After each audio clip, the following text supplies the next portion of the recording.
নমস্কার বন্ধুরা, আমার চ্যানেলে স্বাগত। আমি আজকে বানাবো মালাই সন্দেশ। খুব দারুণ একটা রেসিপি। প্রায় 10 জনের মতন আমি এটা তৈরি করেছিলাম। আমি হাফ লিটার দুধের মধ্যে এলাচ গুঁড়ো, সামান্য গুঁড়ো দুধ আর 1 কাপের মতন চিনি দিয়ে দিয়েছিলাম।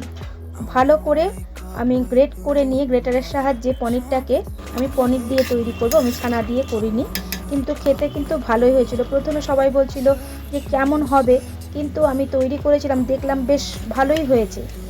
আর এর মধ্যে সামান্য একটু গুঁড়ো দুধ দিয়ে ভালো করে খিরখির করে নিলাম। আর একটা কাচের পাত্রের মধ্যে সামান্য ঘি মাখিয়ে আমি এটাকে সেট করে নেব। ভালো করে সেট করে নিয়ে ঠান্ডা করে আমি এর মধ্যে যে মালাইটা তৈরি করব সেই মালাইটা আমি দিয়ে দেবো। খানিকটা কেশর দিয়ে দিলাম আর দিয়ে দেব গুঁড়ো চিনি আর সামান্য একটু এলাচ গুঁড়ো। এইভাবে পিস পিস করে কেটে, পিসগুলো কিন্তু ভালোই হয়েছিল, খুব একটা খারাপ হয়নি। তার মধ্যে আমি ক্ষীরটাকে ঢেলে দেব।